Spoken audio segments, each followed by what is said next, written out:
Minneapolis, August 27, 2025. In a heart-rending act of violence, 2 children were killed and 17 others, including 14 students and 3 elderly parishioners, were injured in a mass shooting during a back-to-school mass at Annunciation Catholic School in Minneapolis. The shooting has prompted a nationwide wave of grief, condemnation, and renewed calls for swift reform.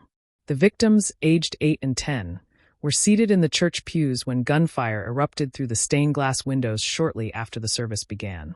14 other children, ranging from 6 to 15 years old, and 3 adults in their 80s were wounded. Authorities confirmed that all survivors are expected to recover. The FBI identified the shooter as Robin Westman, a 23-year-old who legally purchased a rifle, shotgun, and pistol and acted alone.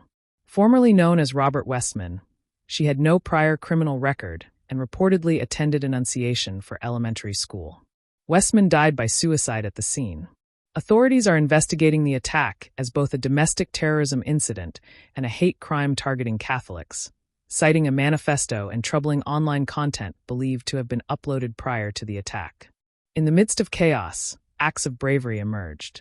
A 5th grader, Weston Halson, recounted how his friend Victor shielded him, even as Victor himself was wounded. "My friend Victor saved me. He laid on top of me, but he got hit." The students had practiced active shooter drills at school, but not in the church, making the real-life scenario even more terrifying. Minneapolis Police Chief Brian O'Hara described the first responders as deeply traumatized by what they witnessed. At the state and federal levels, leaders expressed sorrow and resolve. President Donald Trump, via Truth Social, shared condolences and called for prayers.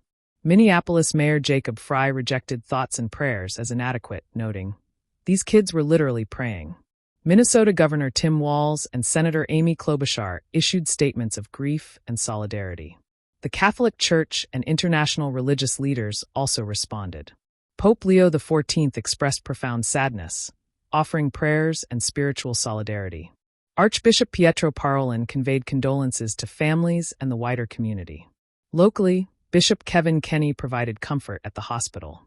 Annunciation Catholic School, an international baccalaureate world school since 2018 serving hundreds of PK-8 students, is now thrust into trauma. The parish has stood as part of the community since the 1920s, fostering generations through faith and education. This devastates not only a local community, but inflames national reckoning. Advocacy groups and families are demanding stronger protections, school security evaluations, and deeper action on gun reform. There's renewed urgency to confront policy failures and prevent further loss. The massacre at Annunciation Catholic School has cut deeply into the collective conscience, highlighting both the fragility of innocent life and the urgent need for systemic change. If you are interested about latest breaking news, subscribe to our updates today and never miss an important story shaping your world. And share your thoughts in the comments section. What do you think about a deeper reform on guns purchase in our community?